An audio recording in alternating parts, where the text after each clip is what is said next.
Welcome to The 17. This is a podcast dedicated to sustainability. It's structured around the UN's 17 Sustainable Development Goals.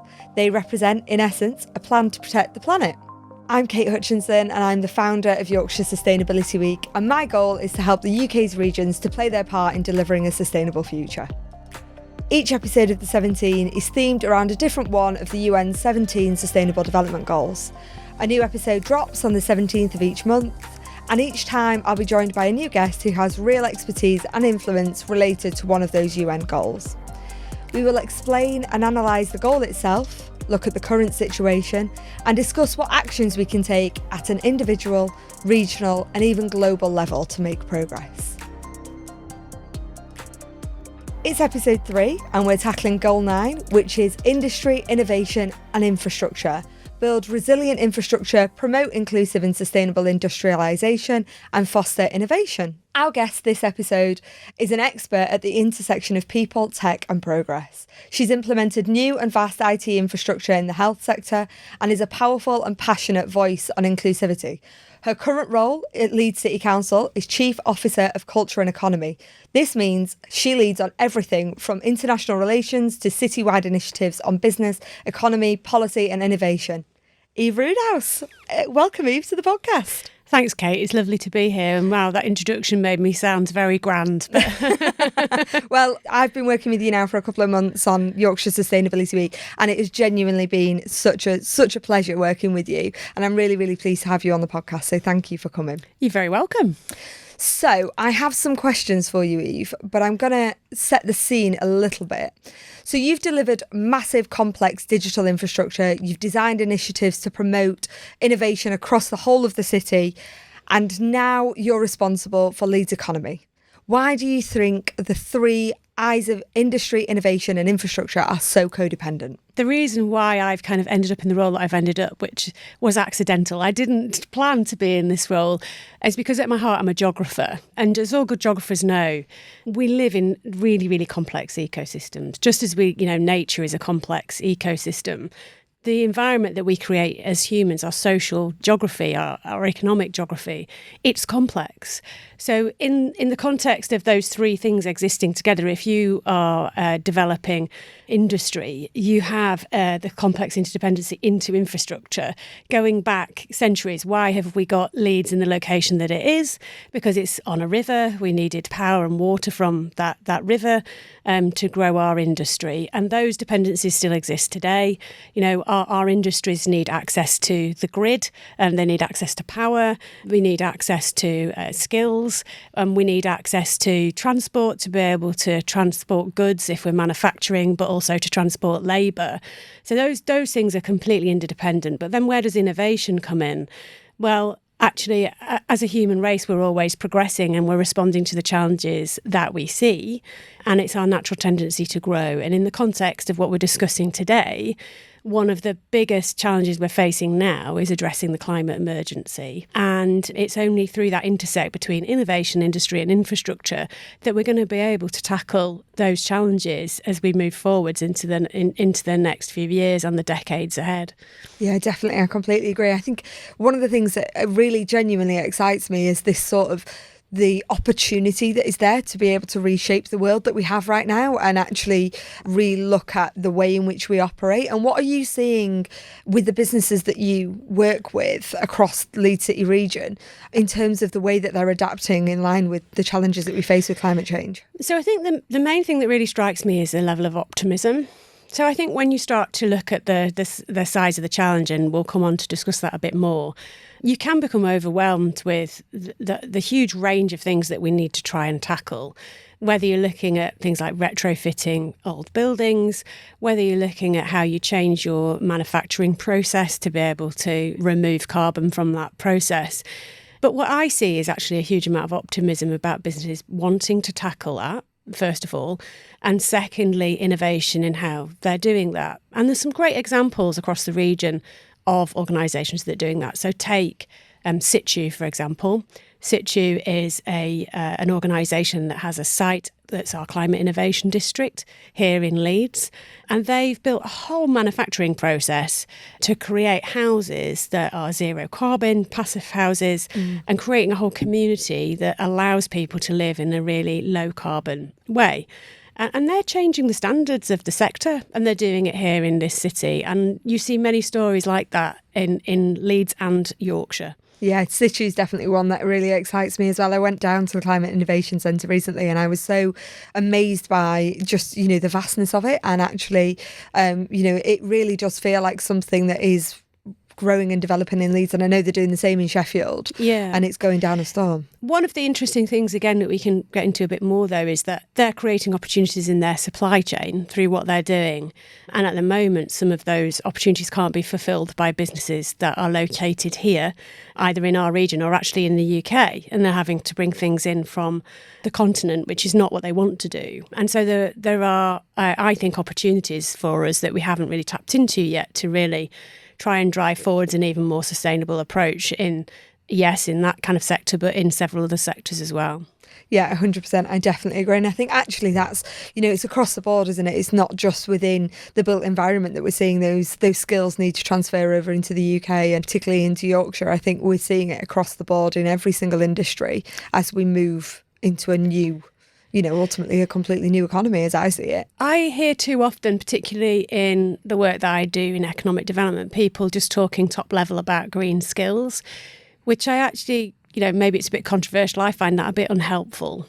I do a lot of work with the digital sector, and the parallel I would make would be that there are digital businesses and people who have particular digital skills that operate in digital businesses, like software engineers.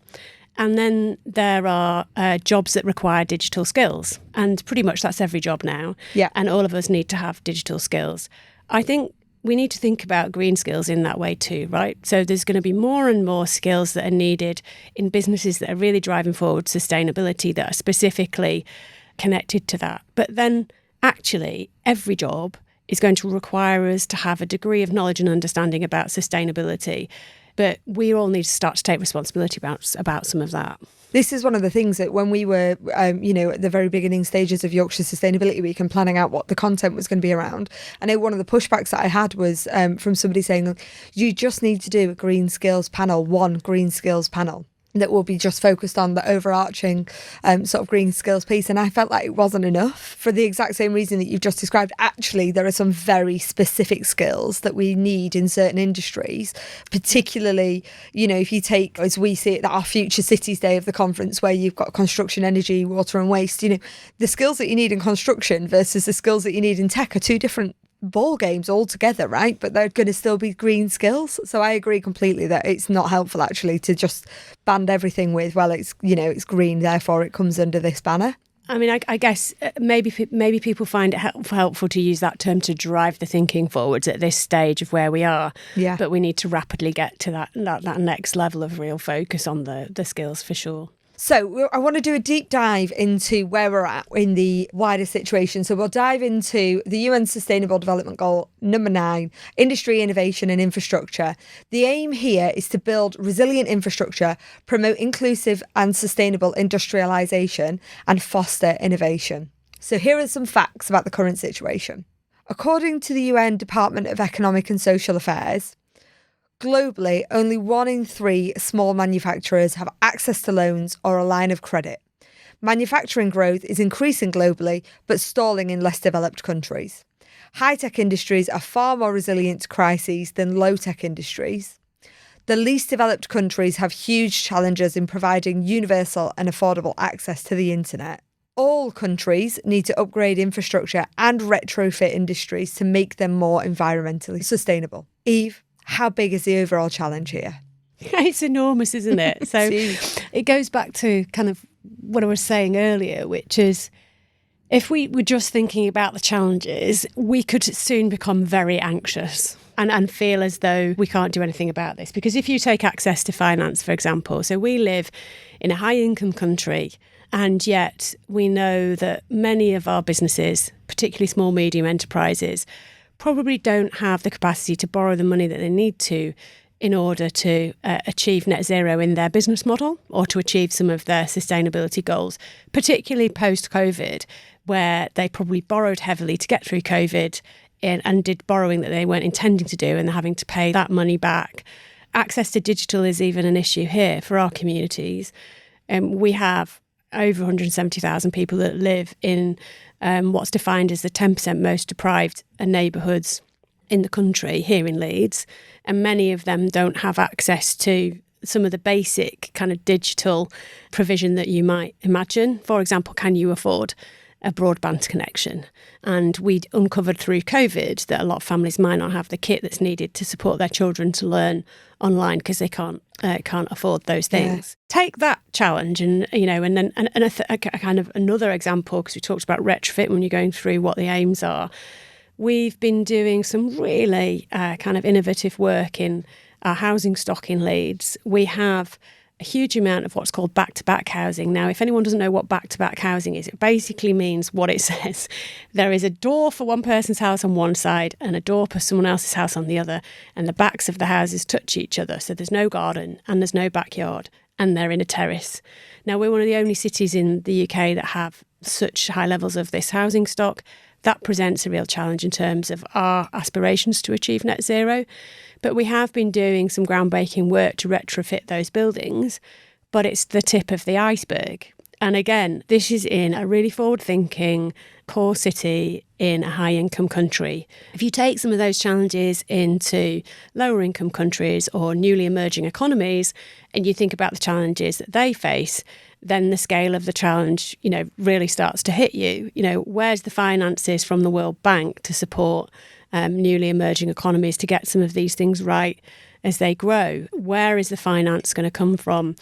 And I suppose the good news for people that are listening is that this is something that is that's very much a live debate, and that financial institutions are, really wrestling with, but it's not resolved. I mean, when you listen to the discussions that had on an international level, the challenge is always that the richer countries, are not necessarily yet giving as much as is going to be necessarily needed to be able to achieve what we need to collectively achieve to be able to address climate change.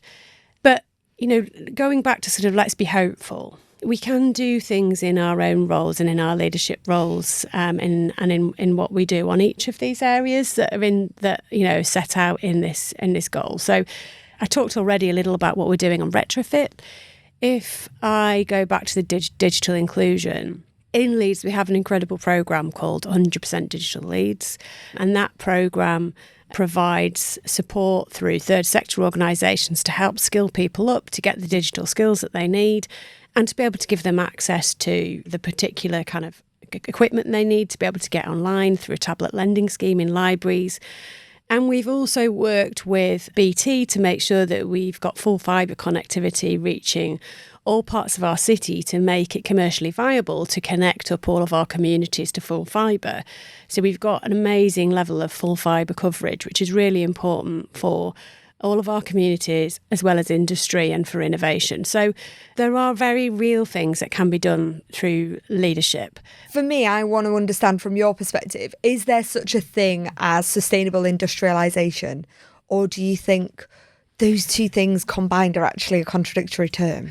So that's a really great question. And it's one that we've wrestled with when we're thinking through our economic policy at Leeds City Council. So when I joined the council in 2018, I inherited an inclusive growth strategy, which was very helpful coming into a new job, having a very clear strategy.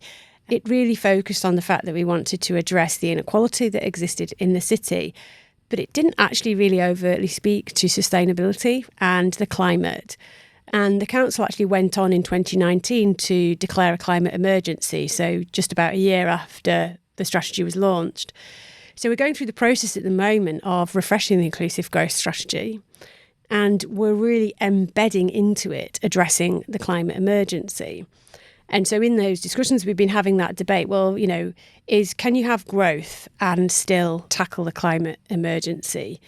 Is growth always bad? My take on it is that actually, if you're going to innovate and you need to tackle some of the solutions we've got to address through the climate emergency, then you're going to have growth inevitably. That's what will happen.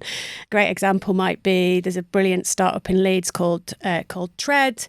They've got a great approach to a banking card that means you can calculate your carbon footprint, etc. Well, they're a growing business. They're going to employ more people. They're going to make money. And that's great. So that is economic growth. They're a brilliant business, but without them disrupting the concept of what a banking card can be, then that change wouldn't be happening. I personally don't see growth, that term, as an overly negative thing.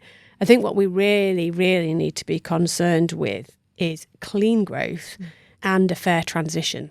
I agree with you completely that, growth doesn't have to be a bad thing. But for me, it's like, how can we look at what we already have and reuse it? So, it comes back into this circular economy piece of how can we embed the circular economy into the way in which we operate? How can we be using the amount of waste that we've got to actually have a purpose again? And things like that, how can we use all of that to create infrastructure? I think that's a huge opportunity. You're going to have businesses that are interested in wanting to tackle climate emergencies. But a business needs to remain competitive. So they're going to look at, well, does it make business sense for me to invest in this way? And so the national incentives need to be there from a government perspective in terms of whether that's a kind of a stick in terms of regulation, but potentially a carrot as well in terms of financial incentives. And there's been a number of things that have been around that have supported businesses to do something. So, for example, grants to trial electric vehicles. And then we ran one of those in Leeds, and many companies trialled the vehicle and then went ahead and purchased electric vehicles following on. But I would say there's not enough of that, particularly for SMEs. I mean, in our country, our economy is powered by SMEs, and that's pretty much the same the world over. So you've got to figure out how are you going to get those SMEs to be able to do what they need to do to move into kind of having a zero carbon approach to what they do. The reality of that as well is that some of those businesses are going to go out of business. What they do now is not going to be compatible with a green economy. I think there's some interesting things through the lens of economic development and business support, which says, how do you kind of support those businesses to understand how they might pivot into a new business model and use the skills that they have in a new area? How do you kind of put things in place to support them to do that? And that's about innovation with existing businesses rather than new to market innovation. How do you support that kind of shift? I think that's really, really interesting because we experienced that through the pandemic. So, the team that are behind the podcast and the team that are behind YSW are the Secret Events Service, and we are an events agency. So our job became illegal when the pandemic hit, and we had to adapt, and we adapted quite quickly. So we were a young team and quite agile, and we were all digital natives. So it was very easy for us to turn to the online world and to discover what was there and then adapt to it. And, that ultimately saved us as a business and led to 2 very great years actually through the pandemic when most other event agencies were really suffering. How do you think that will shape over the course of the next 10 years as we lead into, 2030 is this sort of goal year, isn't it? Yeah. How will that shape? So again, I think, thinking internationally, nationally, regionally and locally, sometimes change only happens because of regulation, regulation changing. And so I think there's a piece about the pace at which the UK government wants to go and the regulation they put in place and how that pushes businesses to move. And you see that in relation to, for example, diesel cars and petrol cars. And so you see the regulation and setting the date is driving people to move to electric cars. The issue is that, of course, we're not catching up with the infrastructure. We're not keeping up with the infrastructure, which again kind of shows you the size of the challenge that we're facing. So I think it's that combination of regulation helps to kind of shift and push people's behaviours, whether that's consumer behaviour and demand, or whether that's industry and how they operate. But then the government nationally, regionally, locally also has to play its part in that if there's a regulatory side to it. But the thing that occurs to me as well, we haven't talked about yet when we're talking about this, is universities. Universities have a really, really important role to play in the UK in supporting businesses and industry to innovate. Tell me more about what your perspective is on what's happening within the unis. So I've got a 16-year-old son, and funnily enough, we were looking at courses for university a couple of months ago because we were thinking about A-level choices, and it was fascinating actually because he's interested in the intersect between geography and economy. And when you start looking, you can even see the courses that have sort of been there for a couple of years and then they've refined them and created new courses, which is this response to this whole space of sustainability and green finance. It's so exciting. I kind of wish I could do one of these degrees that's coming through. So what are the universities doing? Well, I think, first of all, if I talk about Leeds, because I know it better than other places, we're incredibly lucky in Leeds. We've got, some brilliant universities here that serve some really, provide lots of different opportunities. Leeds University has world-leading capability in addressing the climate emergency. A number of their academics are directly involved in the IPCC, for example. That deep research and expertise level, we're incredibly lucky in Leeds to have that. And then, of course, Leeds Beckett University has expertise, particularly in the built environment and carbon and its impact in the built environment. David Glue at the Leeds Beckett University is a real expert in that field. So from a research point of view, you've got great capability, which is really important. The practical application of that and converting that into innovation is important. On the skills side, yes, of course, you're seeing some courses through, but I still think there's a lot that needs to be done.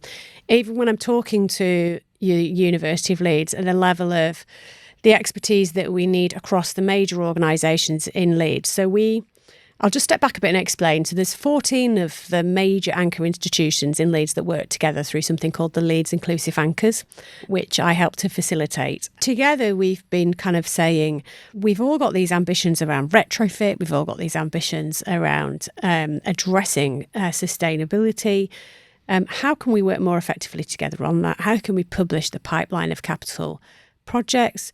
If we publish the pipeline of what we're doing, then the industry can respond, because it's a bit chicken and egg, right, on the skills front. So if we're clear about what we need, then organisations that are in that sector, colleges, can say to parents, look, there's all this work that's going to be there for your kids, get them to do this course, because parents, it goes right down to that very detailed level of why would my son or daughter want to learn to be, a heating engineer for a heat pump, not a boiler, because they need to be able to see there's going to be a job for them into the future.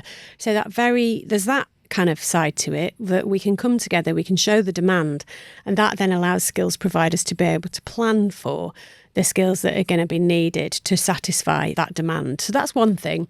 The other thing through that Inclusive Anchors network that we've kind of exposed is the lack of kind of senior people that are really expert in sustainability. And we haven't got, to be honest, we haven't reached a sort of conclusion about how we tackle that right now. It's such a new industry, it's such a new concentration of everybody's efforts. So of course there's a skills gap. Where I think that conversation is going to go is about how we're going to skill up our existing leaders. Because we can't sit around waiting for people to go through some of these brilliant courses we were just discussing. We're going to have to skill up some of our existing leaders. Yeah. And I include myself in that. So, not an immediate solution to all those problems, but hopefully for those people that do live in Leeds and West Yorkshire that are listening, some sense that actually we're really together in trying to tackle it. So when I came out of university, when I eventually ended up back in the north, I worked for a sales training company and did all of my sales training through that company. And they were brilliant, and they taught me exactly what I needed to know in terms of how to sell. And what it made me think was, what are the organisations that can take graduates at graduate level and skill them in sustainability and then place them in jobs? And I couldn't think of any organisation direct that I know of personally. So if you are listening and you run an organisation like that, get in touch, because I want to know you. And we want to know those people. Do you know that's happened in the digital sector because of demand for skills? So, I don't know if you're familiar, but in Leeds, for example, there are organisations like North Coders and Generation UK who've created kind of boot camp models where you go through a boot camp to develop particular skill sets which an employer needs, and then you get a job at the end of it. I certainly think there's a marketplace for a similar thing in a number of areas in green skills, and there are some helpful parallels. We were talking about it earlier, about the parallels around the maturity of understanding digital skills. Same, I think, here, that there are business opportunities. So some of those people that have been running those boot camps for digital might think about how they could look at this area. Yeah, 100%. And I think we will start to see that. I think it's really interesting for me watching it as somebody who's adapted my business model to be more focused on sustainability and watching others who are making the same move. For me, there's two drivers, right? Which is number one, this is like, it fits all of my purpose drivers in every way, shape and form. That's, is really, really important to me to make a difference to the world that I live in and all the rest of it. So that's number one driver. But number two, this is a huge business opportunity. Yeah. And, like you say, we're not after socialism. This move to a sustainable future doesn't mean walking away from capitalism. It's sustainable capitalism. It's working within the same model that we have now and adapting that capitalist model to suit the new world that we're building. That's how I see it anyway, in which case there's huge business opportunity and some people are going to come out of this very wealthy. So why not make the move? Your point there is an interesting one. Often you do get business is bad. Business is bad when it comes to climate change. Well, I don't see it that way at all. And my interactions with business leaders give me a lot of confidence because most of the business leaders I meet are really focused on what they can do, whether their business is focused on addressing the climate emergency or not. Many of them are focused on what they can do and how they'll lead their business to make it sustainable. But while we've been talking, I actually have thought of an example of an organisation that's doing some great stuff on training. And it's an organisation called Sustainable Arts in Leeds. And they have done some brilliant work across the culture sector by basically kind of creating an offer to develop carbon literacy for cultural organisations. So lots of, from small organisations, we're working with SAIL and thinking about how they'll do that next stage of work, both with us, with council colleagues in my team who work in culture, but other areas. So it's interesting that the example that I can bring to mind exists in the cultural sector. I'm sure there will be examples in the business sector. So look forward to maybe hearing people come forward when they're listening. Yeah. Tell us. We want to know. We want to know who you are and what you're doing. So why is digital inclusion so important to the growth of the sustainability community? The reason why you need to consider digital inclusion is really if you look at the other side of the coin in terms of like digital exclusion, if you like. So what are the consequences for communities, businesses or individuals that don't have access to digital technology? First of all, in high income countries, so much of the services that are designed both by public and private sector now are digital first. So if you don't have the skills or you don't have the ability to be able to access those services, then you are going to get a different service, sometimes a more expensive service than others who can. So that is giving you a disadvantage compared to others. Think about even job applications. Every job you apply for now, no one sends a paper copy in.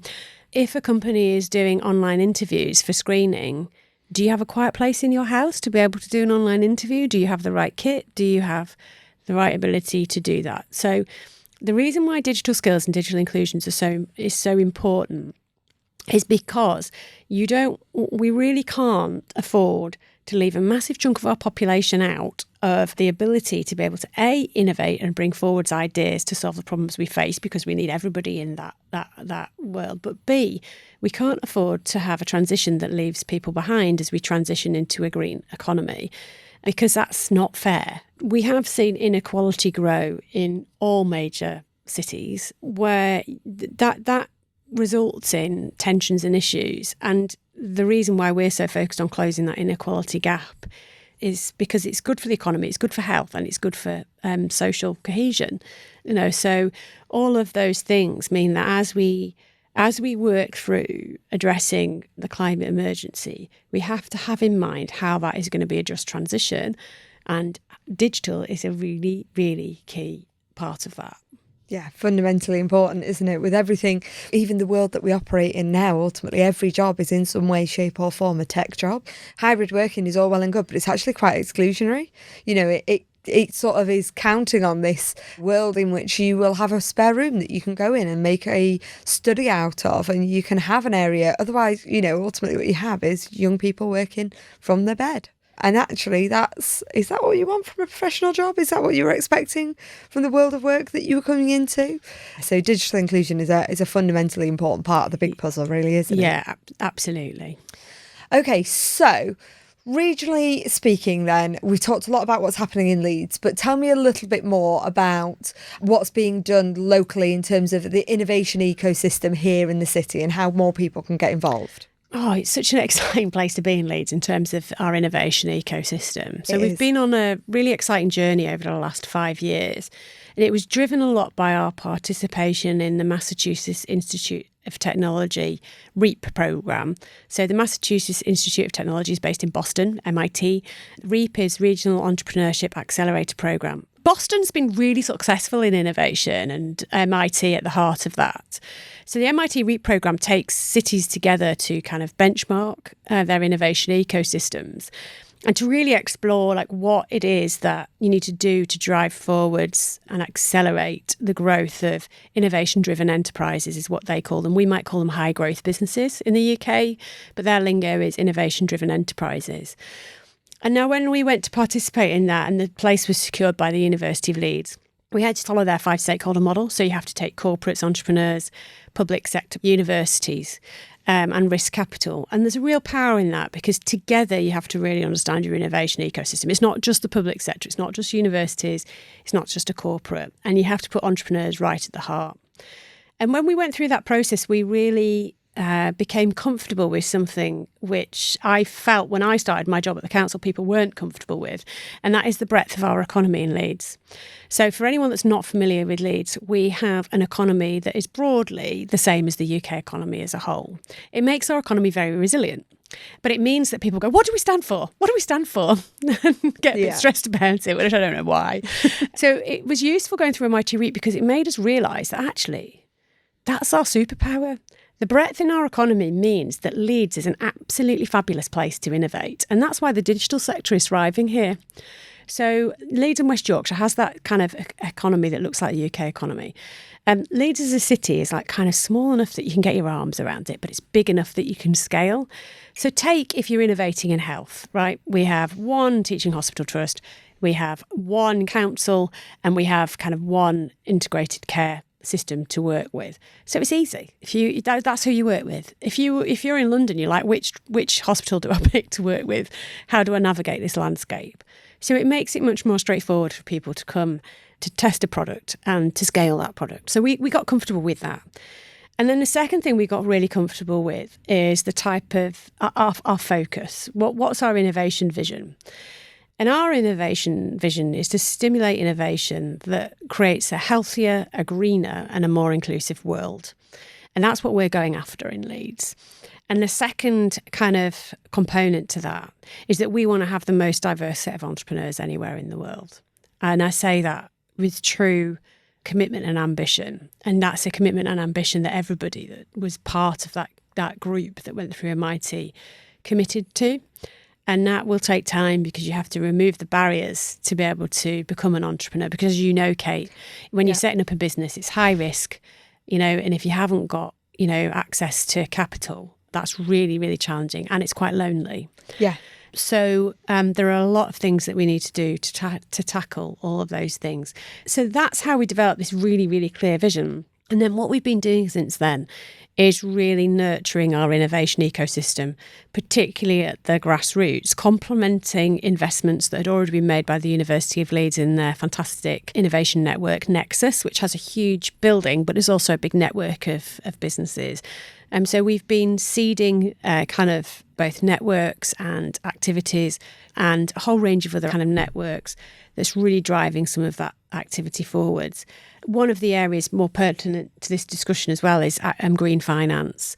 So the University of Leeds is part of the Centre for Green Finance, and there's some really exciting things that they're going to be bringing forwards in the next few months that will support some of that work. And they're looking at really exciting areas like how do you take into account climate change in the mortgage process and the level of nuance we might require in the future to determine what types of houses are mortgageable versus not based on flooding implications and so on. So it's absolutely fascinating. That is fascinating. Yeah. That is, Gosh, it's definitely complex, isn't it? There's so many different areas. Yeah, again, I think you and I are optimistic, aren't we? Because I think some people would read all this and go, my mind's blown, will we ever solve any of this?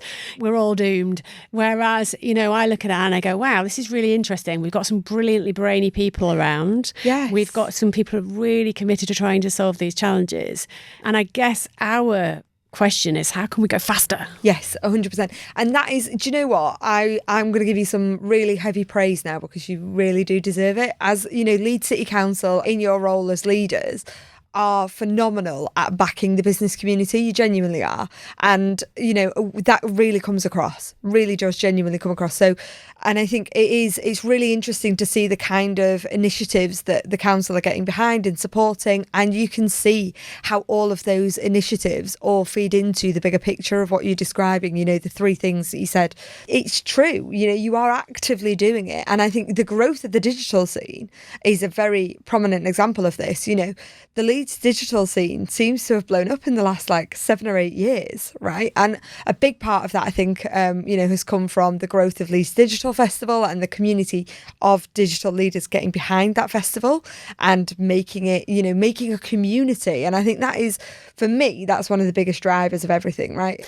I think that's right. And, we might as well have a love in back, because, what you're doing with Yorkshire Sustainability Week is a really, really fantastic thing, because talking again about this thing about good versus bad, business versus, campaigners, we can't have that. We've got to really collaborate going forwards.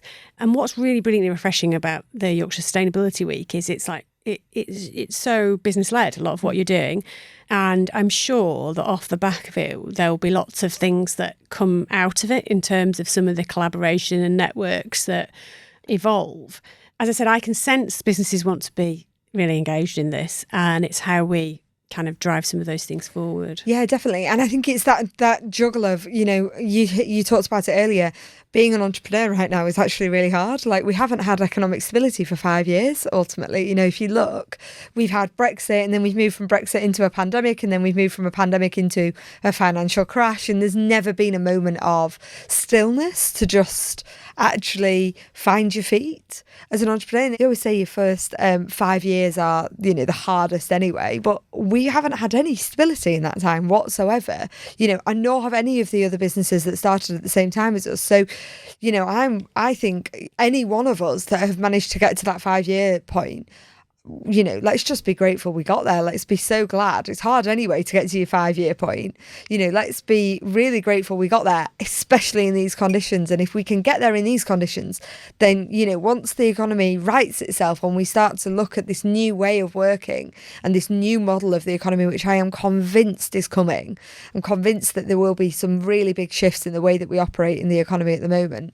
I think, we're on a course for success. Yeah.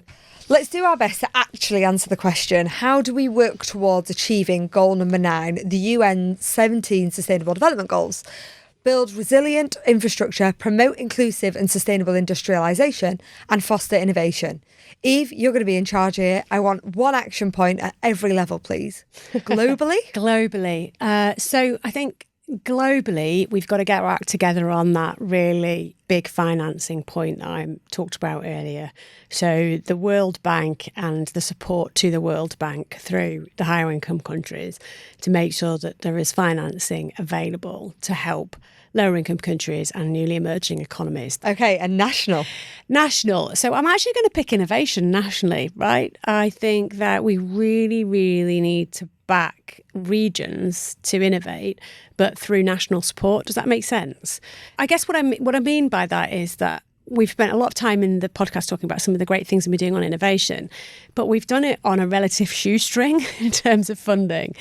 So the government have put some money in through the investment zones opportunity that's coming through at the moment. But I'm convinced that actually the right thing to do would to be to invest in regional innovation ecosystems and to put the trust in them, in those partnerships to really drive innovation, because we've proven in Leeds that we can do it. And the same innovation ecosystems exist, believe me, in Liverpool, in Manchester, in Birmingham, in Newcastle. They're different because we're different cities, but they exist. And I do think that locally we know our economies and we can really drive that innovation. So yeah, back us, I guess. Brilliant. I agree completely. Right. Okay. And then going into regionally. Yeah. So regionally, I think the priority for us regionally in this region is transport. And I'm surprised actually it's taken us this long in this podcast to get to that, being from Leeds. For anyone that doesn't know, we are the only European city without a mass transit solution. And that doesn't do us or the region any favours in terms of our productivity and our potential for the future. So I think regionally our priority has to be securing. I'm cheating a bit because it's a backwards forwards thing to the previous one, which is it's got to be about securing the funding we need nationally to be able to deliver on real transformation of that transport infrastructure that we need. So I'd put mass transit in there. I'd put continuing to invest in active travel as we've done over the past few years in Leeds and other parts of West Yorkshire. And I'd put in there investing in train links across the north. And our final question is always at an individual level. So it's stop and start. So the idea is that you ask everyone listening to stop doing one thing and start doing one thing right now that will help from today. If you could do that, what would both of those things be? Let's start with stop. So I'm going to stick with my theme that we've been picking up through the discussion, which is stop thinking that business are bad. And my other side to that is start looking at how business can really solve the problems. And I suppose that message is primarily to people listening who might be from the public sector or from the campaigning side of looking at their climate emergency. I'd say, yeah, so stop saying business equals bad, because I firmly believe that it's only by working in partnership with business that we're going to be able to solve the big challenges that we face around climate emergency. So thank you to my guest, Eve Roodhouse. Thanks, Eve. And thank you for listening to The 17. We really appreciate your support. We're a new podcast looking to grow, so please hit the subscribe button on your podcast provider, and please do leave us a review and tell all of your friends about us too. Remember, if you want to find out more about Yorkshire Sustainability Week in July, head to our website, yorkshiresustainabilityweek.com. On there, you can also get tickets to the conference, which will feature keynote speeches from the likes of Ariba Hamid from Greenpeace, right through to John Elkington, who was the guy who created the phrase People, Planet, Profit and the triple bottom line. That's all for now. We'll be back on the 17th of July for episode 4 of The 17. Thank you for joining us.